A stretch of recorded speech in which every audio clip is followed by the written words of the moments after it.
Well, hello and welcome to this episode of Influential Entrepreneurs. This is Mike Saunders, the Authority Positioning Coach. Hey, today we have with us Josh Elledge, who is with UpMyInfluence. Josh, welcome to the program. Mike, thank you so much. Hey, so I love your work. I love what you do. I followed you for a little bit here, listened to a few of your episodes, and I love when I hear, if you're like me, you see like an email address or a website, and there's a story behind it. And the same with the company. So up my influence, increase my influence. Obviously, you're helping people, entrepreneurs, business owners look good in front of the target audience. Give me a little bit about your background and then what led you into this field or this focus in your agency. Yeah, straight out of high school, I joined the U.S. Navy, and I served as a U.S. Navy journalist, in fact, in the Hawaiian Islands and out in the Aleutian Islands. I wasn't very good at what I did, but it was good experience, and it kind of taught me that I could serve audiences either on radio or in front of a TV camera or something. Again, like I got to say, I was not very good. I was very uncomfortable. Again, I just wouldn't speak very highly of my work. I was, but I was a kid, whatever. Out of there, I went to school and studied family therapy because I wanted to become a love doctor on the radio. But I got distracted with the internet and became an internet developer. And then ultimately worked for corporate America for a little while, ended up starting my own companies in and around internet development. But I had some personality issues where I was afraid of selling. And because I was afraid of selling, I went through a lot of business failure and to the tune of not one business failure, but 2, 3, 4, 5, 6 businesses I failed. Some I failed, gracefully. Others I failed rather spectacularly. And I went through personal bankruptcy once. I went through a foreclosure. I went through, a short sale. But eventually, Mike, on my 7th business venture, we did okay. I mean, I started off and, our first year, this was with Savings Angel, I made about $30,000. Second year, I think was about $80,000. Third year, I think we got close to about $400,000. And then 5th year, 7 figures. Wow. I share that, in that, like, I know what it's like to stagnate in business. I know what it's like to fail in business. I know what it's like to be frustrated that there's just no one to help or no one wants what I'm offering, or I'm not getting that validation, or, I don't seem to be attracting a crowd like other people. And I feel bad about that.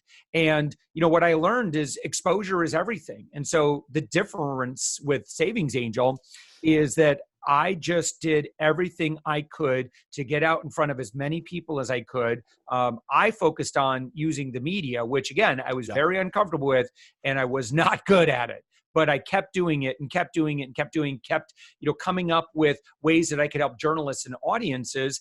And that $6 million in revenue that we created with Savings Angel, Mike, most people, this blows their mind, but we didn't do any advertising. I mean, maybe we boosted a couple of posts a couple times, but we didn't get anything out of that. I mean, everything we did was just serving audiences. Yeah. And that's how we were able to earn our millions. And about 5-6 years ago, word of mouth then was a big driver in that. Yeah, absolutely. And, you gotta, I think it's really helpful when you create a service that is fairly blue ocean, like what you do is fairly unique in the world. It makes it a lot easier because then people can go, oh, hey, that's pretty clever. I like that. And you find that you evoke that word of mouth much better when you truly do, when you are unique. So, about 5-6 years ago, what I did, and I recommend this for anybody, when as you start getting good at something, like you've got some expertise, start giving away your knowledge, give away what other people, sell on infomercials and stuff. Just teach people. Like, you mentioned SBDC, when we talked previously, that's actually how I got started with UpMyInfluence. And I just started working in our local startup community. I started doing a lot of pro bono work with military veteran business owners, women-owned business owners, minority-owned business owners, because I just feel like that's what we should all do. When we can identify, groups that may socially have a little bit of, could benefit from a little bit of everyone kind of chipping in, and then we can equalize any playing field. Yeah. And that's what I did. And by virtue of just giving value away for free. And I would teach people how I got 2,000 media appearances, which, but I didn't mention that. It's over 2,000. Little thing. Like I'm 700 TV appearances alone now.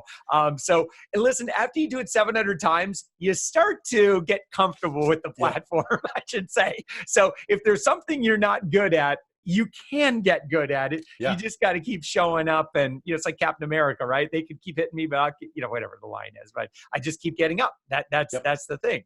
So, but I've been writing a syndicated newspaper column now for 11 years as well.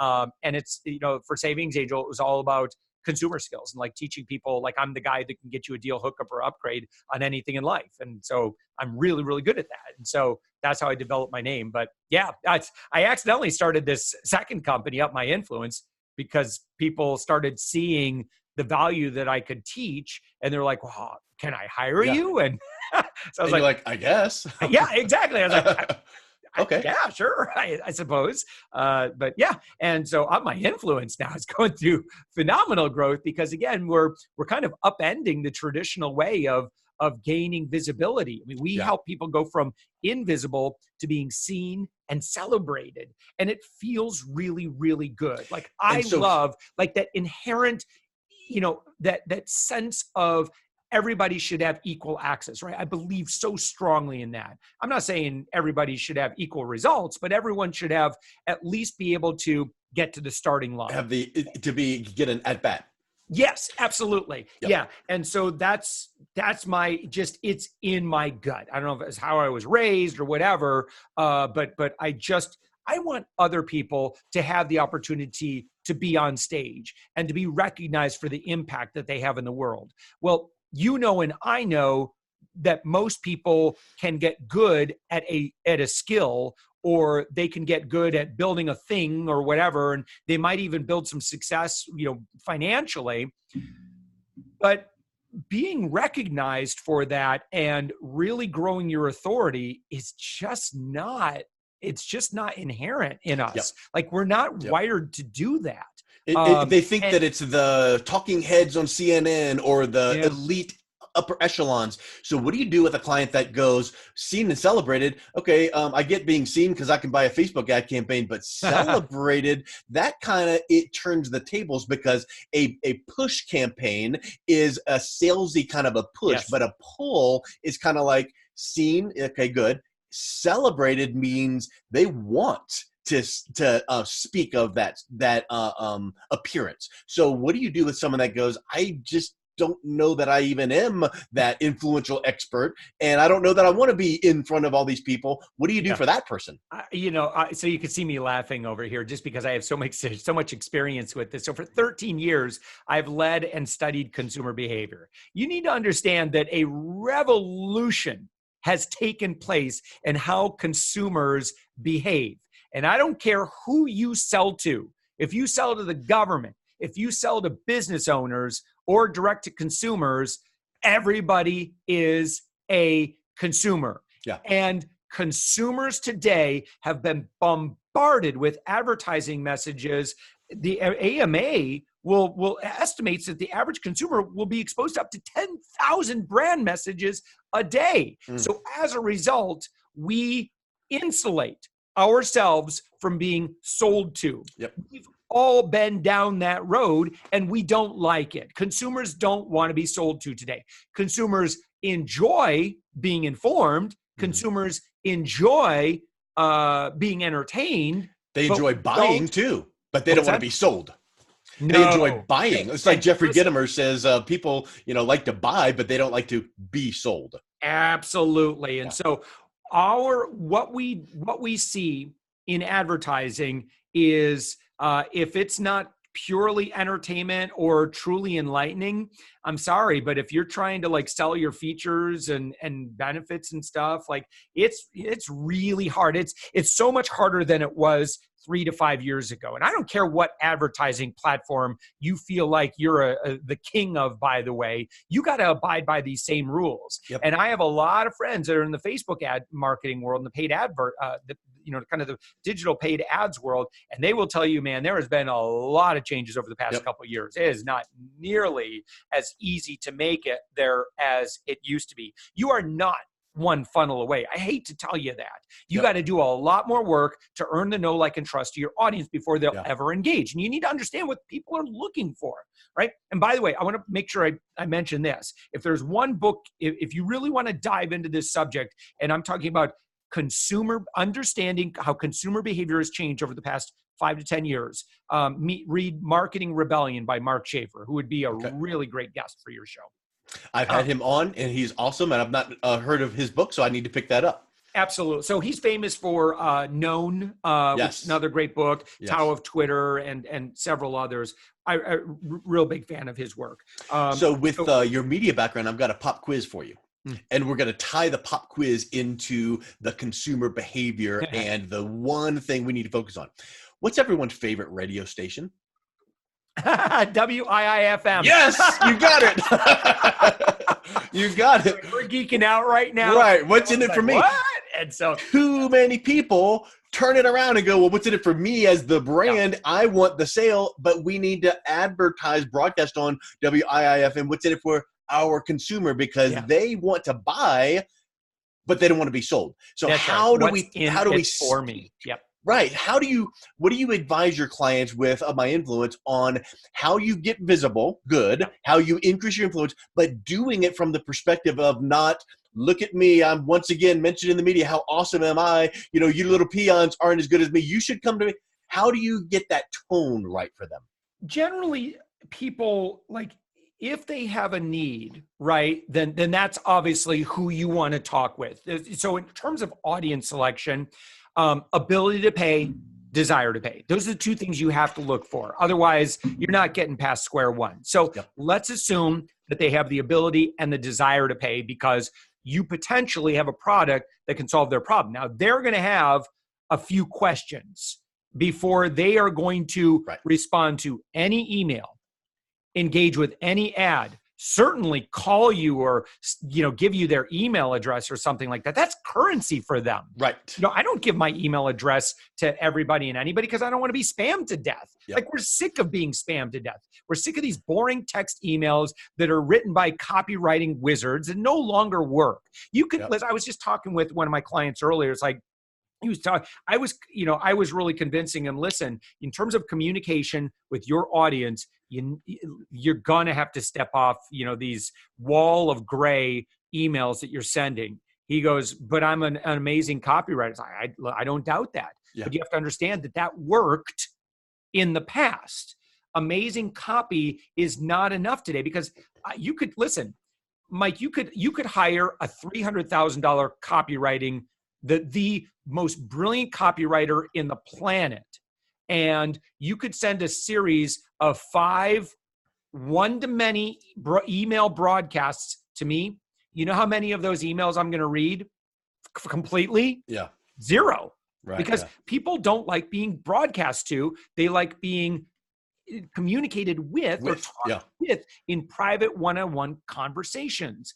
At the end of the day, that's what we want. And so every email I get, I go through and I hyper delete stuff, and I've done really, really good to keep my email inbox clean. But I just go through and I'm like, is it a broadcast? Check. Yep. Yeah, I'm looking for the broadcast. Yep. And I either click through and unsubscribe or I just delete it and I don't read it because I don't have time. Now, I got to tell you that there's audiences, right? Early stage entrepreneurs, they will open emails because they're a little bit more in the land of confusion. They're hungry. They should be doing, and so they're just kind of trying to figure this thing out. So that audience, they will be a little bit more open to that kind of stuff. But if you're trying to aim for, like, if your ALV is thousands of dollars, or you have a service that's like $1,000 a month on up, And that means you're generally trying to find business owners or find people like me. Like, I've got money to spend on services. I invest in a lot of very, very talented coaches and advisors and services. Like I building a big team. And so I need those things. But man, it's hard to get me to pay attention to an advertising message. So that doesn't work so well. So I'd recommend, go back, and obviously, Mike, someone's listening to our conversation right now, go back and listen to Mark Schaefer's interview on your show. And then also, I'm sure we'll talk a lot more about Bob Burg and being a go-giver. And I'll tell you that if you want to work with high net worth or successful business owners, existing, or people that are executives that have discretionary money, you're going to have to take a different approach. And I will tell you that I believe that Bob's got it right. Bob's got it right. And I could tell you firsthand he's got it right, because we've been able to generate $200,000 MRR in our sales pipeline by implementing these processes in order to work with the high level of, I'd say the more advanced stage businesses. We work B2B with UpMyInfluence. And I apologize, Mike, I want to go back because we talked about what is a consumer looking for. Okay. Number one, they are going to look for, do I trust this individual, and can they solve my problem, right? Do I trust that this person can solve my problem? That's the question that they're going to ask. Yeah, do I trust them? And then do I trust that they can solve my problem? Yeah, right. So everybody, every one of us, by the way, we all feel like we have this uncanny ability to read people, and we can do it hyper quick. And Mike, listen, this is so important to the person who's listening. We live in a swipe left, swipe right world. Yeah. You have about 3 to 8 seconds to earn the next 3 to 8 seconds. Yep. And everything you do matters. So like, our community is all about owning our own authority, owning our own influence, because if we're not doing it, who is? Yeah. Nobody. It's, as the founder of a company, as the principal, as an executive with the company, you are charged with owning your own authority, because nobody's going to do it for you. Yeah. I'm sorry, but Oprah's not going to call you. Okay. You are not going to get an invite out of the blue to be on the Today Show unless you're the actress that was in the Peloton commercial, right? It's just like, that happening is 1 out of a million. Americans are the worst at this. We love this rags. Well, everybody does. Everybody loves that rags to riches thing. And so we think all we have to do is produce great stuff and we'll get discovered. I'm sorry to throw a bucket of cold water on you, but it's so rare that. But isn't it true? Don't you agree that you have to prime the pump? So as an entrepreneur business owner, if you want that higher level of recognition and maybe media appearance, maybe you need to prime that pump to get out there in front of it a little bit, so that the mainstream media or the midstream media might see it a little bit more. Not sit back and twiddle your thumbs, but in other words, what can I do to stimulate that on my own, to make sure that I'm seen in that exact same light? Yeah. I think Michael Gerber had it right, when he said, the number one reason that business owners fail is because they just spend all their time working on their thing or providing the service. There's nothing wrong if you want to be a freelancer, you want a lifestyle business, you just want to pay the bills. That's awesome. Yeah. I think it's never been easier for you to build that kind of business. If you want to grow and scale and grow your impact to the extent that you can impact, hundreds of thousands, if not millions of people with your message, then I think it's just going to take a little bit something else. And that is that you got to be your number one, you got to be your own Don King, if you remember the boxing promoter. Yep. Like you got to put the crazy hair on, and you got to go out and you got to do it. You got to be your own inner Oprah. Oprah, magazine, has she ever been on the cover of her own magazine? She's never not been. Am I saying that right? She's always on the cover of her magazine. She's never not been, and she's always, yes. Yeah, and she doesn't do it. Listen, we don't do this stuff because we're raging egomaniacs. In fact, it could be very uncomfortable to put yourself out there and to share that level of vulnerability with people. But we do it because people connect with people. Yeah. We don't connect with brands unless you're like an Apple or a Disney or something like that. It takes a long time to build up a brand that has that kind of recognition that can carry on with or without the individual players in that. Yeah. We love people. And so I'm a big fan of, someone's got to be the face. You can build a business from behind your computer screen. And you might have someone say, yeah, but one day I want to sell the company and I don't want to be the face. Well, guess what? Get there first. Right? So be the face and get the momentum built, and then worry about that next step later. You can fix that down the road, but get the momentum. So here's a question for you. What do you do specifically for your clients? Are your clients typically corporate America? Are they entrepreneurs? What do they look like? And then what are you doing for them so that we can kind of really dial in the benefits? For us, we do a lot of pro bono work for early stage startups and founders. And I really don't reach out to that audience in terms of paid engagement. I see it as a duty to serve that audience because I've been there. And so you'll see the extent of the content that we give away, between the videos on YouTube, the long form videos I do on YouTube about, how to newsjack, how to get in the media, how to build this or that. I just give away what other people charge money for. So that's my service. When they get to growth stage where, they have a few people on the team now, they're starting to build some momentum, that's when you can really start to hit the gas. And so, and there's a few ways that we do this. Number one, I continue to give away value to people in that audience completely pro bono. So generally what we'll do is my podcast, The Thoughtful Entrepreneur, I am looking for founders of companies who have done, like they're doing 6 figures a year on up. I figure once you get to that point, you've probably had some interesting experiences that Lessons I would learned. like to share with my audience. It's a daily 15-minute podcast, but we give that away. And so, I live the go-giver philosophy. And, once I get to know people, we figure out if there's a way for us to do business together. If not, that's great. I'm happy to serve.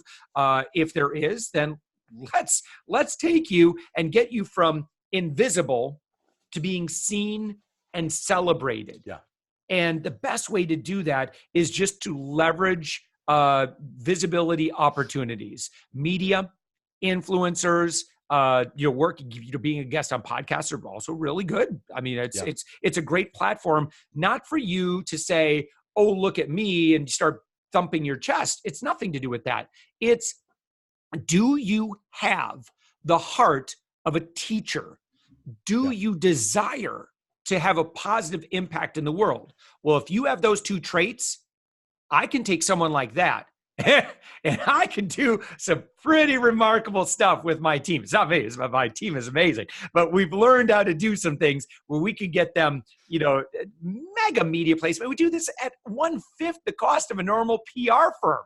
They can't even wrap their brain around how we're able to do what we do, but it's because we've built up so many relationships. We've done so much good stuff and so much goodwill in the world that now we just have really great systems and that kind of an unfair advantage. And so our clients and members definitely benefit from that.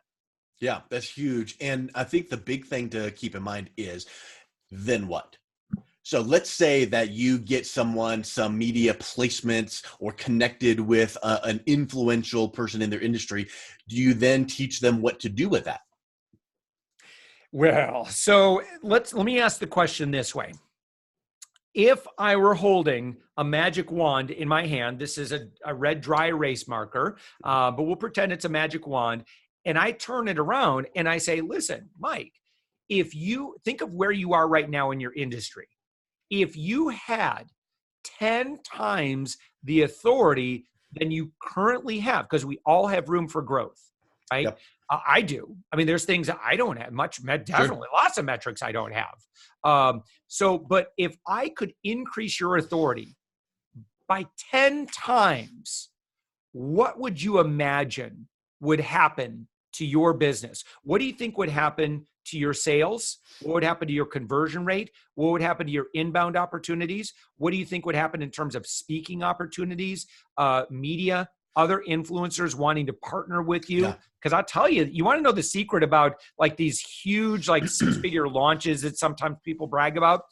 You want to know what they're doing? They just have a bunch of influencer friends, and influencers love helping each other. Yeah. So my job is to get you in that club.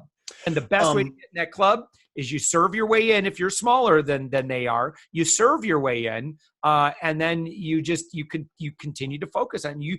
Your audience will treat your authority as seriously as you do.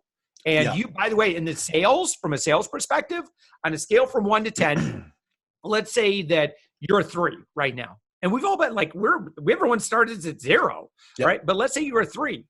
It's going to be very difficult for you. Like you can sell to 1s, 2s, and 3s, and they'd be like, oh my gosh, yes, I'd love to work with you, right?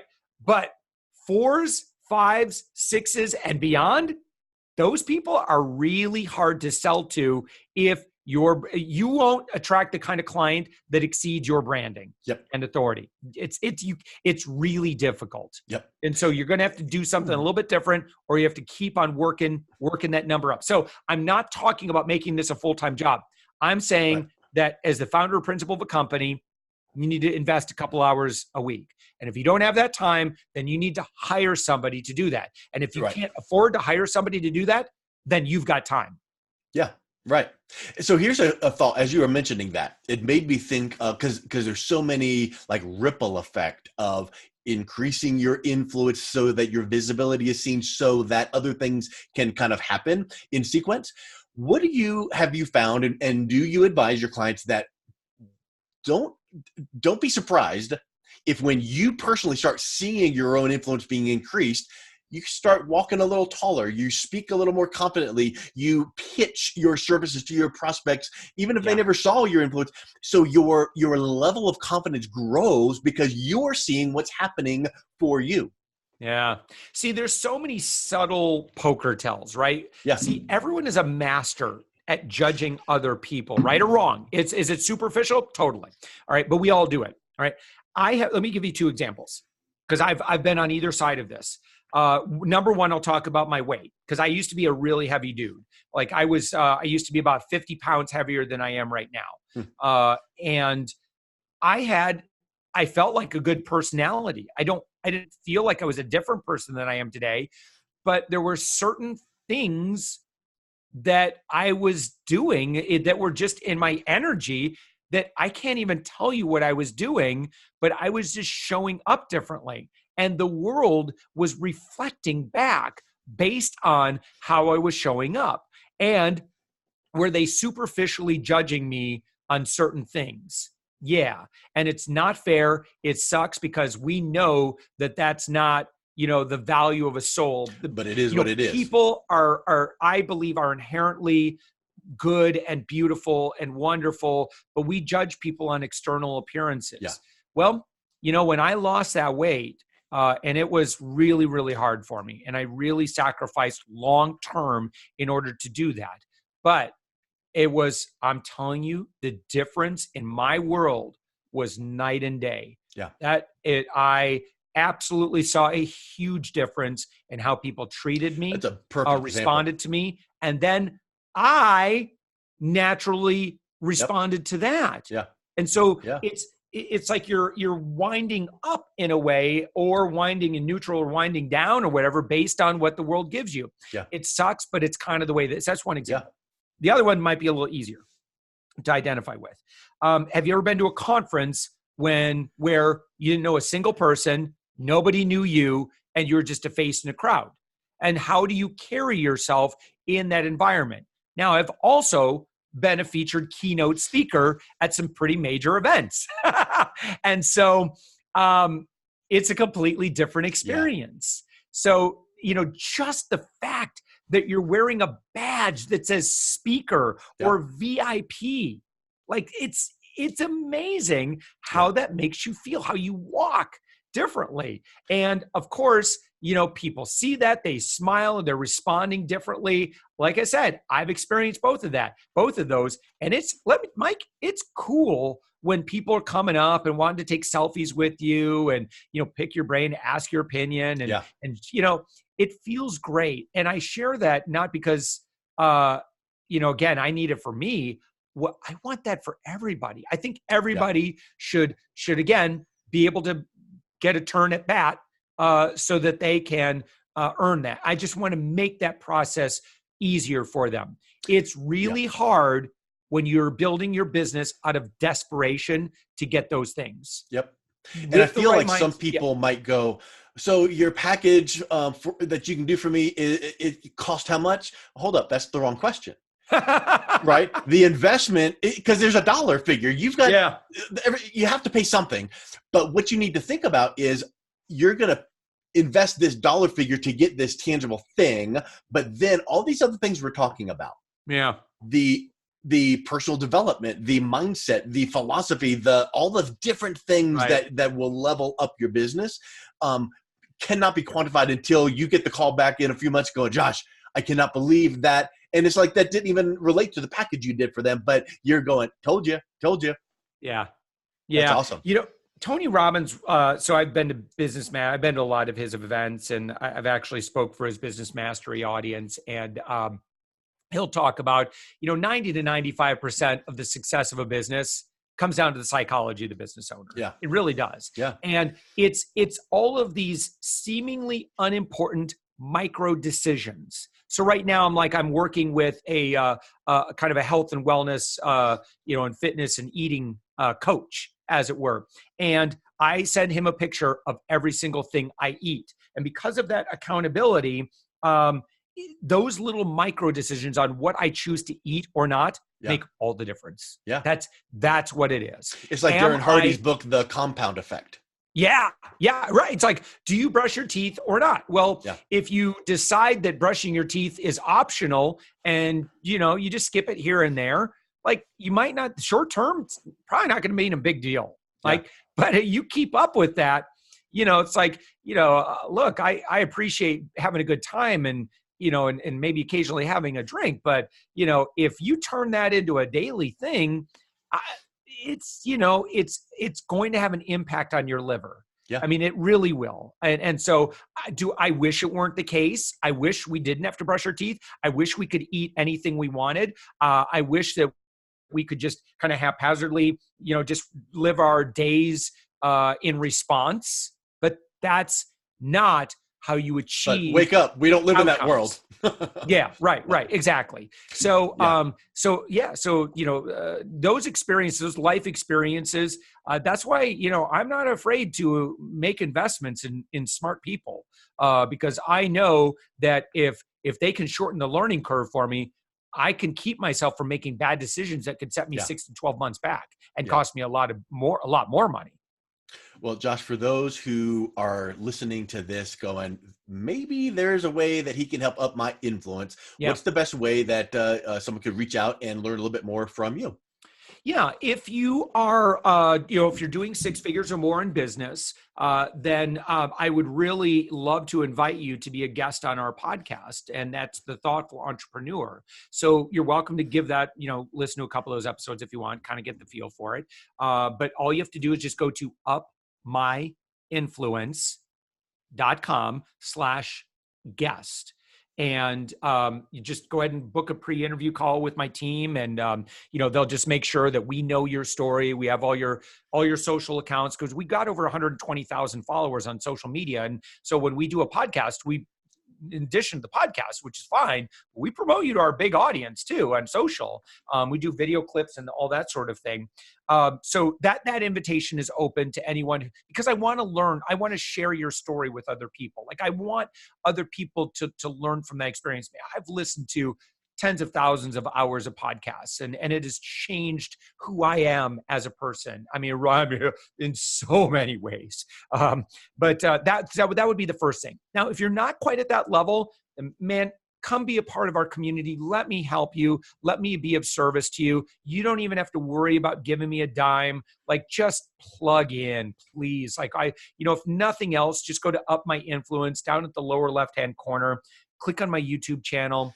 I mean, there's, I think, close to 100, maybe not that many, maybe about 50, 60 hours of content where I break down exactly how I do everything in business. I love being completely transparent, and I don't care if other people, I want people to copy because I know that it works. And So, you know that most people won't. oh yeah, yeah, right. Well, I'd They'll love if they learn did. it and they'll know the secret sauce, but then it's like, yeah, they won't implement. And that's the big thing. That's their choice. But yeah. I know that, like, if I ask, why am I on the earth?